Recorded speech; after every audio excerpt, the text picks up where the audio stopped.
ተናደያሹ? አዎ ትይኔ ፈልጋለሁ። ለነገሩ በዚህ ሁኔታ መምጣቴንም እጠራጠራለሁ። ኦኬ ያው ብዙ ቦታዎች ይችላሉ። አይ እኔ ብዙ ምክንያት አልፈልግም። የዴብን እናት እኮ ማየት ፈልጌ። አማሽን አይሻት? አዎ በጣም ታምራለች። አዎ አይደል? ግን ሳታይሽ ብትያለሽ። እሺ በቃ ቻው ዶክተር። የት ጠፍተሽ ነው? እኔ ክፍል ማን ገብቶ ነበር? አዎ ሮማን ታስተካክልልሽ ነበር። ሮማን? አዎ ምን ነበር? አሳይመንት የጠፋ እሷ ናት የወሰደችው። ሮማን አረ ተረጋጊ። የት ላድርገው? አንቺ ምን ትሰሪያለሽ? ምን ነው ችግር አለ እንዴ? እንደ ዶክተር እኮ የጥሪ ወረቀት ልሰጠው መጥቼ ነው። ማን መጣለች? የት? እዚህ ናት። ወደ ቤት እንግባና እዛው እናወራለን። ብቻ እንኳን አገኘው። አባዬስ? አባት ይሰራል ታዲያ ማንም እንዲያታልልህ አልፈቅድም። እንኳን አገኘው። የኔ ናት። ፕሊስ ዶክተር ፕሊስ፣ ለኔ ብለክ ነው መምጣት ደግሞ እኮ አለብክ። እስቲ ለኔ ብለህ ነው? ለአንቺ ለምን? እኔ መምጣት ያንቺ ጨምርልሽ ነገር አለ? አዎ በጣም ብዙ ነገር ጨምርልኛል። እኔ እንጃ። እስኪ ሩታ፣ ለማንኛውም ሞክራለሁ። ሰላም ጤና ይስጥልኝ ውድ አድማጭ ተመልካቾች፣ በዓለም ዙሪያ ያላችሁ ፍቅር፣ ሰላም፣ አንድነት ለእናንተ ተመኘው። በቅድሚያ ለቻናል አዲስ ሆናችሁ ሰብስክራይብ፣ ቪዲዮ ላይክ፣ ሼር በማድረግ ቤተሰብ ሁኑ።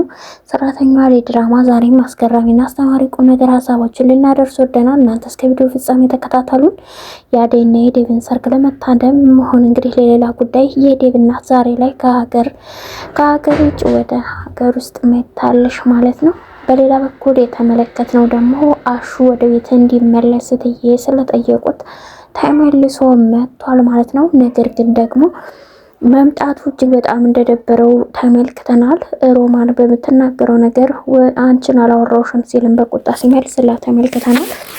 ሌላው የታገቱት እንግዲህ ባቡሬ ያገታቸው ገጀራው የቤዛ ወንድም እንዲሁም ፍቅር እንዲፈቱ ተደርገዋል። እሱም ደግሞ ሁላቸውም ተመካክረው እኛ ምንም የምናውቀው ነገር የለም ብለህ አስፈታን፣ አንተ ሁሉንም ነገር እንደምታውቅ አድርግ፣ ስለዚህ ሁሉንም ነገር እኛ ካስፈታን በኋላ እኔ ከጎን ነኝ እደርስልሃለሁ በማለት ገጀራው ይመክራል።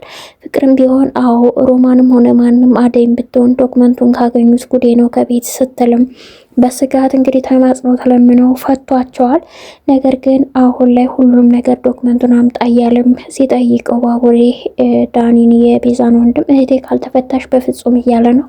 እንግዲህ ዶክመንቱ እሷ ጋር ነበር በመፈለግ ላይ እያለች አደይ እንግዲህ ደርሶባት እንደነበረና እየፈለገች ያለችውን ጉዳይም ነግረው ስለነበረ እኔ ፈልገዋለሁ ውጪ ብሏት ነበር። ከዛ ክፍል ወጣለችም። ታዲያ አሁን ላይ እንግዲህ ዶክመንቱን ያገኘችው ማለት ካርታና ፕላን የቤቱን የለሊን ማለት ነው ያገኘችው ሮማን ነች። ሮማን ደግሞ የት ልደብቀው ስትልም ተጨንቃለች። ታዲያ በዛ መሀል ከሄሉ ጋር ነበር ሲፈልግ የነበሩት። ትየም ስትደርስባቸው እንግዲህ ክፍሉን ላስተካከል የፍቅርን ገብቼ ነበር ያለችው ሮማን ማለት ነው። ፍቅርም እናቴ ሳሰማ ጉዴን እያለች እየታደፈች ወደ ቤት መታለች። እንግዲህ አሹም ከቤት መጥቶ ነበር ያገኘችው።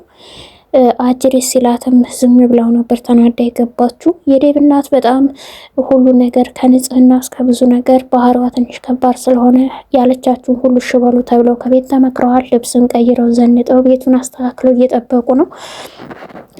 እንግዲህ ሽሩን ጉዱ በስቷል ማለት ነው። የዴቭ እናት እንደተባለችውም ባህሪዋ በጥስጥስ ነገር ናት።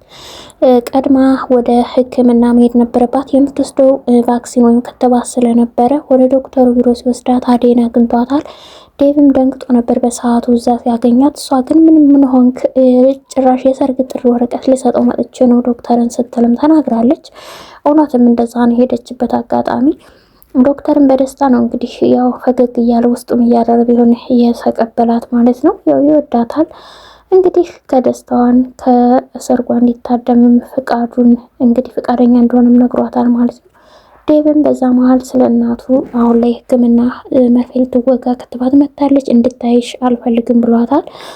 ምክንያቱም ባህሪዋ ትንሽ ከባድ ስለሆነ ከዚህ በፊትም ታይቶ ስለሚያውቁ ብሎ እንግዲህ ለዶክተርም ነግሮታል። አደይም ታዲያ ለማንኛውም እናንተ እዚህ አውሩ፣ እኔ ወደ መኝታ ክፍል ይዣት ገባለሁ ብሎ ዶክተሩ ይዟት ገባል። ታዲያ እንግዲህ ሆስፒታሉ አለ የተባለ ነው፣ ነገር ግን ንጽህና የጎደለ ነው ስትል አጣጥላ እየተናገረች ነበር። ዶክተሩም ታካሚ ስለበዛብን ነው እናስተካክላለን ብለዋታል። እሷ ግን እሺ ከሆነ ለማንኛውም አስተካክሎ ማለት እንግዲህ ተደብቃ የዴቭ እናት እያለች አጮልቃ ስትመለከታት ነበር። ግን ቆንጆ ናት እያለች ስትናገር ነበር አደይ። ዶክተር ግን ሁኔታዋን ከመጀመሪያው ስለተረዳት ሴትዮዋን ከዚህ ገለልቴ ጥሩ ነው እንዳታይሽ እያላትም ነበር። እሷም ቻው ብላ ወደውን ወጣ ሂዳለች።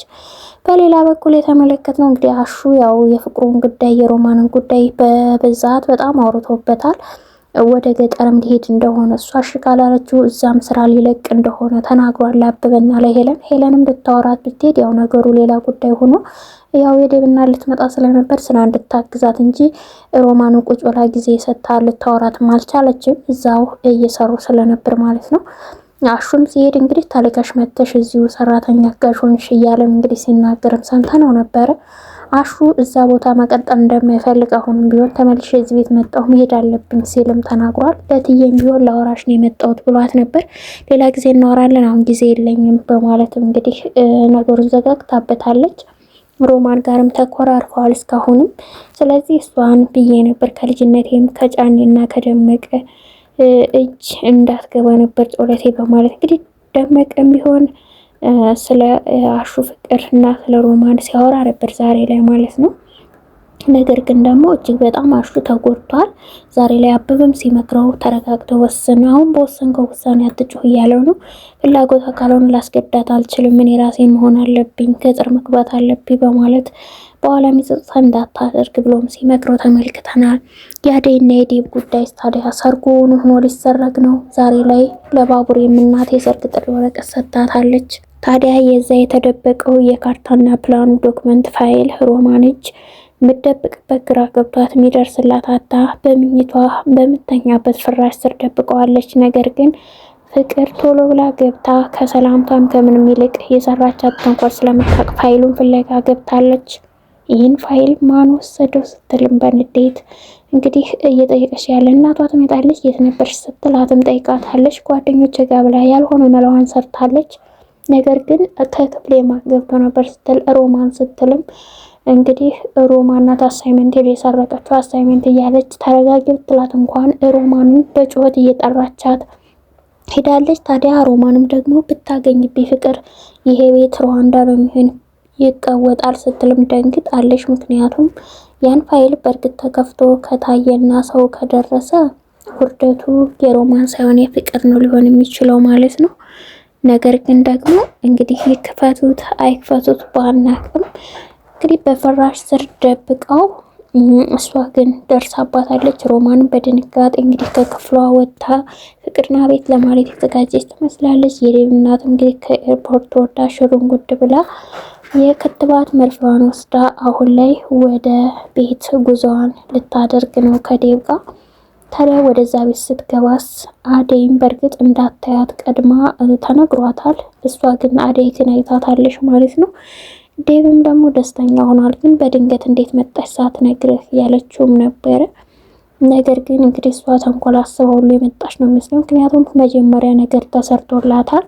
እሷም ኤርፖርት ላይ ሲቀበላት እንዲህ ስትለው ተናግራ ነበር። እንኳንም ሳይጫወቱ በደረስኩልህ አይነት ነገር፣ ያ ማለት ፍቅር የሰራችው ነገር ስላናደዳት ይመስለናል። እንግዲህ አሁን ላይ እውነታውን ስትሰማ የአደይ ቤተሰቦች ግን ፈቃደኛ እንደሆኑ እናቷን ልትመጣ እንደሆነ ለባቡሬ እናት ለማዘሯ ስትነግራት ነበር ማለት ነው። ስለዚህ አሁን ላይ እንግዲህ በሰርጉም ልጠራ በሄደችበት ሰዓት ኩኩ ራሱ ነገ ለሚፈታ ትዳር ዛሬ እንሽሩጉድ አታብዙ ስትል የማይሆን ቃል ተናግራ፣ ነገር ግን አደይ ሁሉንም ሰምታ ዝም ብላ በደስታ ስትወጣ ተመልክተናል። ነገር ግን የአደይ እናት ፈቃደኛ ሆና ልትመጣ እንደሆነም ተናግራለች፣ በሷ ዘንድ ማለት ነው። የዴብ እናት ግን መልሷ ምን ይሆናል? ቤት ስደርስ ያሉትን ልጆች ስትመለከት ምን አይነት ውሳኔ ተወስን ይሆን? ፍቅር ታዲያ ካርታውን ታገኙ ይሆን ወይስ ደግሞ ሮማን ጋራ ጭቅጭቅ ሲፈጠር? እንግዲህ ብቻ ግን ከባድ ነው ሊሆን የሚችለው። ባትደርስ ወይም አደይ ብትደርስላት ለሮማን ብለን እኛ ምኞታችን ነው። ምክንያቱም ተመልሶ ፍቅር እጅ የቤት ካርታ እንዳይገባ እናስባለን። ምኞታችንም ነው ሊሆን የሚችለው። ለሊጋ መድረስ አለበት ብለን ነው የምናስብ። እንግዲህ ገጀራውን ቢሆን ሲከታተላቸው ነበረ። በባቡሬ ዳኒን ይዞት በሚሄድበት ሰዓት ባቡሬ ላይም ከባድ ችግር ሊያደርሱበት ይችል ይሆናል ብለን ከአሁኑ መገመት ይከብደናል። በእርግጥ ግን ለማንኛውም እንግዲህ በዚህ ነው የዛሬው ክፍል ያለቀው። እናንተም ቀጣይ ክፍል ሀሳብ አስተያየታችሁን በኮሜንት ግለጹ። አዲስ ከሆናችሁ ቤተሰብ እየሆናችሁ እንዲሁም ላይክ ሼር ያደረጋችሁ ቪዲዮውን አበረታቱኝ። አመሰግናለሁ።